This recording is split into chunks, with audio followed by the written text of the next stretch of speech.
Aimé Tchétché et Aimé Brière sont très bien installés. Bonsoir, messieurs. Bonsoir, Marie. Avec vous, nous allons parler du tirage au sort de la phase de poule de la Coupe de la Confédération. Deux clubs ivoiriens sont concernés par ce tirage au sort. Il s'agit bien sûr de l'ASEC Mimosa et du WAC d'Adjamé. Faisons d'abord connaissance avec leurs adversaires en suivant l'élément que nous propose Jean-Sylvain Esso. L'ASEC Mimosa évoluera dans la poule A en compagnie du Raja de Casablanca, un adversaire que les jaunes et noirs connaissent bien, de l'AS Vita Club de la République démocratique du Congo et de l'équipe d'Adwana Stars qui a réussi l'exploit de remporter le championnat ghanéen en 2017 dès sa montée en première division.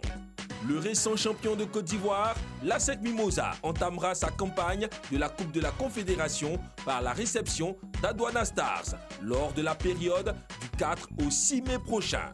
Les Mimos boucleront la phase aller à domicile face au Raja de Casablanca. Tirage plutôt clément pour le second représentant ivoirien, le WAC. Pour sa première sur le continent, le Williamsville Athletic Club d'Adjamé évoluera dans la poule C avec Eyemba du Nigeria, vainqueur en 2003 puis en 2004 de la Ligue des Champions, du club athlétique Renaissance Aiglon du Congo-Brazzaville et le Djoliba du Mali. Les écoliers d'Adjamé démarreront leur belle aventure en accueillant les Congolais du Kara. Ils termineront le premier tour au Nigeria. Alors, Aimé l'ASEC Mimosa est logé dans le groupe A avec le Raja de Casablanca, l'AS Vita Club et puis Adwana Star. Alors, si cette affaire, comment qualifiez-vous ce groupe A? Les observateurs avertis traitent déjà cette poule de la mort. Et pour moi, c'est une poule extrêmement relevée, d'autant plus qu'elle comporte en son sein le Raja de Casablanca, ancien champion de la Ligue des Champions, le Vita Club, une très grosse équipe, et puis le tout nouveau Adwana Star du Ghana. Donc c'est une poule extrêmement relevée à mon avis. Mais vous partagez l'opinion de Tchétché? Oui, tout à fait, tout à fait. La curiosité dans cette poule de l'ASEC sera constituée par cette équipe de l'Adwana Stars qui est montée en première division il y a 2 saisons et qui la saison dernière. On peut parler de petits poussés parlant de l'Adwana? On parlera de petits poussés, c'est un peu fort parce que c'est une équipe qui a été quand même championne du Ghana. C'est un championnat à 16 clubs, un championnat très relevé dans lequel, il faut le dire, pour cette année, les joueurs de l'Adwana Stars ne sont pas particulièrement brillants. Ils sont 14e sur 16, mais vous savez, avec 4 matchs de retard, le classement ne reflète pas tout à fait leur valeur. Mais il faut également savoir, concernant cette équipe de l'Adwana Stars, qu'elle a été proprement balayée par l'entente sportive de Sétif, les Algériens, qui ont gagné 4 buts à 0 quand ils ont perdu à l'aller au Ghana 1 but à 0. L'épouvantail de cette poule, il faut le dire, c'est l'AS Vita Club, les Congolais, et ça promet une chaude empoignade à Kinshasa, soit au stade Tata Raphaël, et là les Lions ont du souci à se faire parce que là les supporters sont pratiquement sur le terrain, soit au stade des Martyrs. Eh bien, ce sera l'un des points d'orgue de cette poule de l'ASEC. Quelles sont les chances de l'ASEC Mimosa dans cette poule A? Eh bien, moi, je pense que l'ASEC Mimosa n'a pas sa place dans cette coupe de la CAF. L'ASEC a plutôt sa place en Ligue des Champions.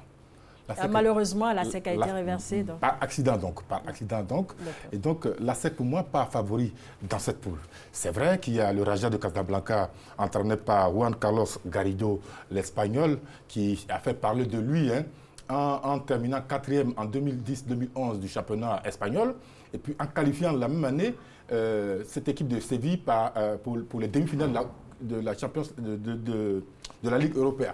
Donc c'est une équipe extrêmement difficilement jouable. Ouais. Même si elle a été 3 fois championne d'Afrique, je pense que c'est un gros morceau. C'est un gros morceau, l'équipe de Raja de Casablanca. Ensuite, l'AS Vita, Aimé le disait, c'est une équipe qui a beaucoup de supporters, premièrement. Deuxièmement, l'équipe est entraînée par l'entraîneur national, Florent Ibeng, que tout le monde connaît d'ailleurs. Et puis, qui a une équipe qui a en son sein beaucoup d'internationaux, qu'ils soient congolais ou étrangers. Donc, c'est une équipe extrêmement expérimentée qui va jouer contre l'ASEC. Mais, malgré tout, l'ASEC qui est déjà champion de Côte d'Ivoire 4 journées avant et qui va jouer son premier match entre le 4 et le 5, a le temps de se reposer, de faire jouer une équipe B en championnat et de montrer de quoi elle est vraiment capable. Pour moi, la SEC sait voyager. La SEC peut s'en tirer. Je dis la SEC est favori parce que la SEC a les éléments pour pouvoir aller très loin dans cette compétition. Il faut savoir que la SEC, même quand on dit qu'elle sait voyager, c'est sur ses 40 derniers matchs, c'est 14 victoires à l'extérieur, 13 nuls et 11 défaites. Donc c'est une équipe qui a forcément toutes ses chances pour pouvoir aller très loin dans cette compétition. Alors il y a le palmarès du Raja qui parle également pour lui. 3 fois champion d'Afrique en 1989, en 1999, 97 et puis ensuite en 1999. C'est ça, alors 2 championnats d'Afrique des clubs et une super coupe dont l'un des championnats d'Afrique a été remporté avec sur le banc de touche un certain Oscar Foulonné, que les Ivoiriens connaissent bien. Mais si cette équipe du Raja se trouve en poule CAF, ça veut dire que ce n'est plus l'équipe du Raja qui était de ce niveau-là. Le fait est que... Elle ne fait plus trop peur. Elle ne fait plus peur. En championnat, les Rajaouis sont 7e et ce championnat est dominé justement par de nouvelles équipes comme Tanger, comme Agadir. Il faut dire que le Fils de Rabat et le WAC de Casablanca même sont mieux placés que cette équipe du Raja. Mais attention, c'est un adversaire redoutable, tout comme l'AS Vita Club. Mais on sera très vite fixé sur les chances de la SEC, parce que le premier match de la SEC permettra de voir à l'œuvre les Ghanéens de la Douane Stars. Et puis tout de suite après, la SEC se déplace à Vita Club. Donc après 2 journées, on aura une meilleure idée sur les chances de la SEC qui, à mon avis, sont réelles. Parce que l'équipe de la SEC sait voyager. Et ça va donner un match bizarre parce que, voyez-vous, la SEC est tout à fait capable d'aller l'emporter au Congo, à Kinshasa, et de se faire battre à domicile parce que cette équipe de l'AS Vita Club est redoutable. Elle l'a prouvé face aux Congolais de la République populaire du Congo, la Mancha, qui ont éliminé l'AS Standard. Eh bien, avec la Mancha, le Vita Club l'avait emporté 1-0 à Kinshasa, mais est venu atomiser la Mancha au Congo 5 buts à 1. Alors, ma question justement, que pèse cette équipe de l'AS Vita Club? Ben là, c'est l'épouvantail, c'est la tête de poule, c'est l'épouvantail. Et si la SEC réussit une bonne performance face à cette équipe de l'AS Vita Club, ça veut dire que la SEC a des chances réelles. Mais pour cela, il faut que tous les éléments soient réunis. Il faut que la SEC joue un football d'un niveau supérieur à celui qu'elle utilise en Ligue 1 pour être championne de Côte d'Ivoire. Voilà le problème. Mais ils sont tout à fait capables de le faire. Justement, est-ce que la SEC Mimosas est capable d'élever son niveau de jeu? Oui, la SEC est capable d'élever son niveau de jeu. Anne-Marie, je vous le disais d'entrée, la SEC a 2 visages, si vous voulez, comme moi j'ai connu. La SEC Mimosas rivalise très souvent à hauteur égale avec les équipes étrangères ou les équipes maghrébines. Voilà, on a vu son résultat, son dernier résultat face au Belouizdad d'Algérie. Et donc, face à ces grandes équipes, la SEC sort toujours le grand jeu. Seulement, à domicile, cette équipe est très souvent fébrile. C'est ça qu'il faut craindre. Mais pour cette compétition, moi, j'ai le sentiment profond que la SEC ira le plus loin possible, Anne-Marie. On espère en tout cas que la SEC Mimosas puisse aller le plus loin possible dans cette compétition, vu qu'elle a été, comment dire, championne de Côte d'Ivoire hier. Hier dimanche, la SEC a fêté son 26e titre de champion de Côte d'Ivoire. Un record absolu. En tout cas, félicitations à cette équipe de la SEC Mimosas qui se trouve dans le groupe A avec le Raja de Casablanca, l'AS Vita Club de la RDC et puis la Douane Stars du Ghana. Alors, nous allons parler maintenant du WAC. Le WAC qui est dans le groupe C avec le club du Nigeria, Enyimba, le Kara de Brazzaville et puis le Djoliba du Mali. Oui, alors le WAC va continuer à apprendre, mais on a vite remarqué que cette équipe du WAC apprend très vite. Elle a des adversaires qui, à mon sens, peuvent être à sa portée, à commencer par le Djoliba Athletic Club. Alors le Djoliba Athletic Club, il faut savoir que le championnat du Mali s'est arrêté en cours la saison passée. Merci au comité de normalisation. Il n'y a pas de championnat au Mali, donc les clubs du stade malien ont été désignés pour faire la Ligue des Champions et du Djoliba pour faire la Coupe CAF. Les joueurs du Djoliba ont réalisé une bonne performance parce qu'ils ont été gagnés à l'extérieur 1-0 face aux représentants nigériens. Ils se sont contentés au stade de Koulouba de nul, 0 but partout. Ça veut dire qu'ils restent encore compétitifs malgré le fait qu'il n'y ait pas de championnat. Mais le WAC va d'abord accueillir le Kara Aiglon de Brazzaville, une vieille connaissance de la Coupe d'Afrique des clubs champions. Le Kara Aiglon de Brazzaville qui émerge à l'image de tout ce football congolais, où on a l'AC Léopard d'Olizy, où on a les Diables Noirs, on a vu ici la Mancha. Eh bien, c'est un football qui redécolle. On a vu également lors de la prestation des nationaux au Chan du Maroc. Eh bien, il faudra se méfier de cette équipe du Kara contre laquelle le WAC va ouvrir en quelque sorte, je ne dirais pas les sociétés, va ouvrir le bal.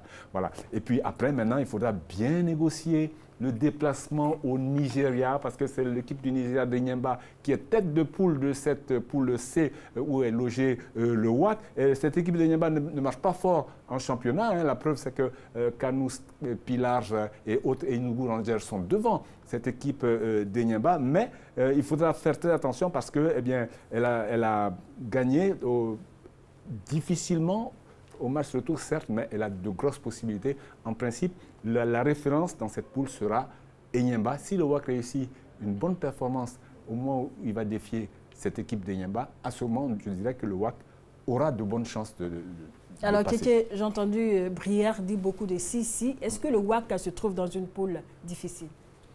Moi, je voudrais prendre le contre-pied de ce qu'a dit Aimé. Hein. Allez-y. Il dit simplement qu'il ne faut pas mettre la pression au WAC. Le WAC a déjà rempli son contrat. En quoi faisant? Oui, en étant qualifié pour les phases de poule. L'appétit vient en mangeant. Voilà. Oui, ben, écoutez... Et pourquoi pas? Voilà. Tout ça, tout ce qui pourrait arriver comme bon résultat ne serait que bonus. Ouais. Voilà. Donc pour moi, le WAC a déjà rempli son contrat. Il faut éviter de leur mettre la pression, surtout aux dirigeants du WAC, de leur dire, écoutez, vous devez gagner cette équipe, vous devez gagner tout le monde pour pouvoir remporter et puis se fixer des objectifs, voire dire, on est capable de remporter cette compétition. Non, non, non. Le WAC a déjà rempli. Mais n'est-ce pas ça le but du jeu? Je sais. Pour le moment, le WAC n'est pas bien placé en championnat. Donc le WAC devrait plutôt mettre son énergie dans le championnat. Tout ce qui arrive en Coupe d'Afrique ne sera que bonus. Le WAC, Aimé va rappeler son classement tout à l'heure, ouais. Le WAC est très mal positionné en championnat. Et si le WAC veut chasser, comme on dit, les deux lièvres à la fois, il risque de se retrouver bredouille. Donc, dans cette équipe, il y a, dans cette poule, il y a le Nigeria. Moi, je sais par expérience que voyager au Nigeria, ce n'est pas chose facile. C'est généralement un enfer. Ça part de l'aéroport en chambre et jusqu'au terrain. Pour des novices comme les joueurs du WAC, ça va être très très difficile. Il faut donc éviter de leur mettre la pression. Après, ils vont aller au Mali, au pied du mont Koulouba, où le Djoliba, qui n'a rien à voir avec le stade malien, attention, le Djoliba, c'est l'une des équipes les plus populaires du Mali. Donc ça va se jouer sur des détails. Et ces garçons ont eu la chance de tomber, par exemple, sur une équipe équato-guinéenne lors du tour précédent. Ils s'en sont tirés à bon compte. Mais il faut qu'ils soient toujours dans la même dynamique et qu'ils montrent encore leur courage davantage pour pouvoir jouer. Mais sinon, moi, je pense que le WAC a déjà rempli son contrat.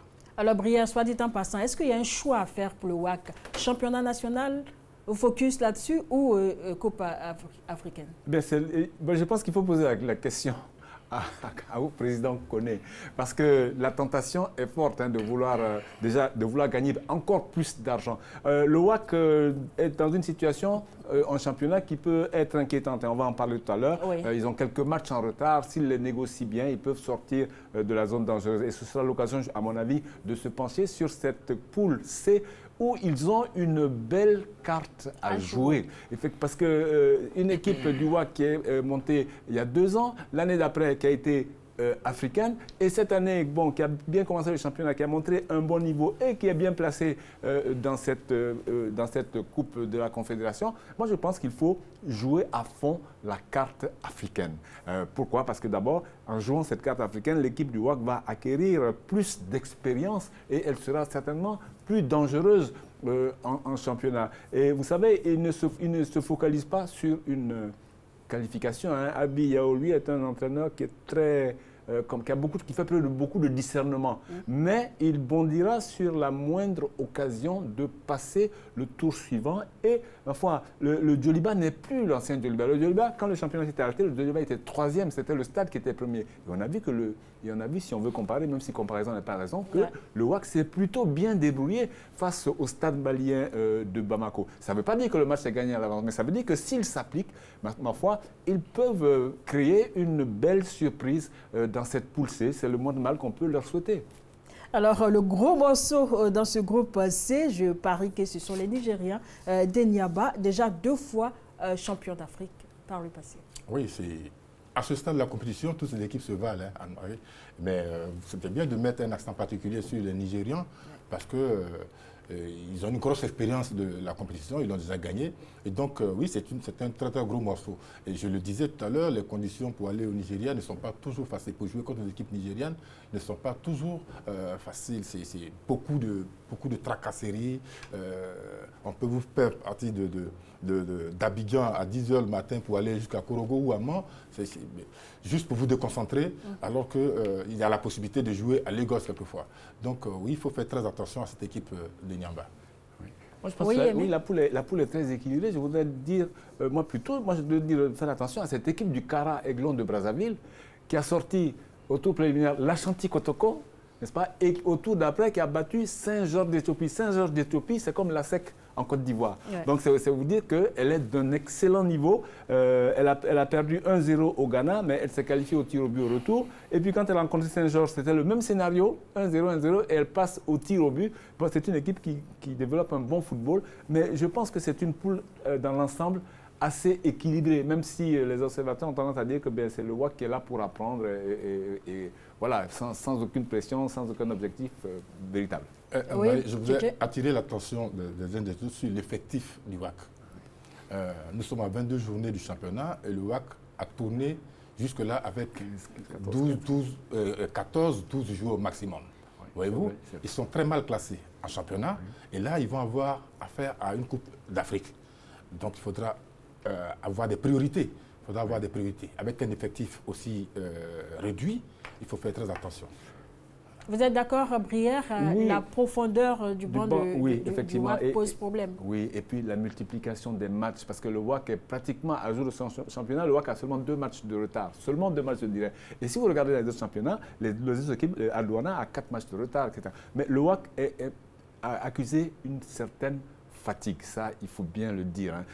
Elle a fait tourner, elle a eu des matchs difficiles, hein, même, notamment en Coupe d'Afrique, hein, elle a eu des matchs difficiles, mais cette équipe du WAC ne manque pas de ressources. Elle dispose d'une bonne ossature, hein, il faut le dire, un bon gardien Danté, un bon attaquant Zambi Roland, qui est épaulé par celui qu'on peut appeler le perceur de muraille dans cette équipe du WAC. Je parlais de Trésor Kadioula Mofosé, qu'on utilise comme joker.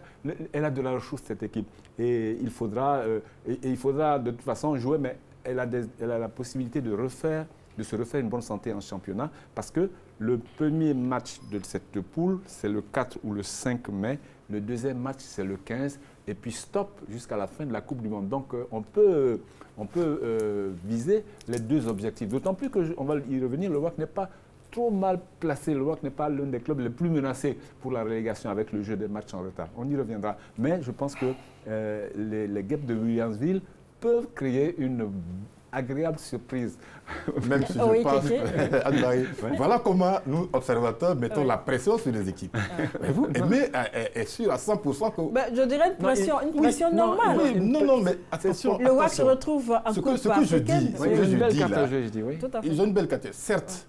Mais pour moi, cette équipe du WAC, être déjà en phase de poule suffit largement. Tout le reste ne sera que bonus. Mais il faut faire attention.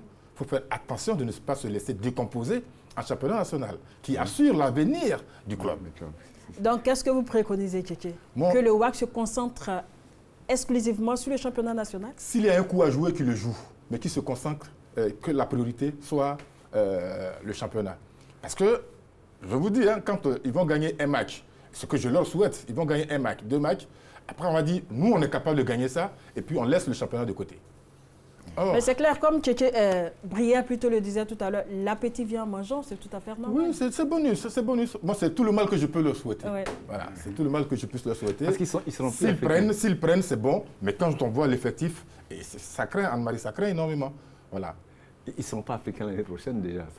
Ça se pourrait. À moins qu'ils ne remportent la coupe nationale. Je ne doute pas de leur qualité. Je ne doute pas de leur qualité, de leur courage, de leur style tactique, de leur football.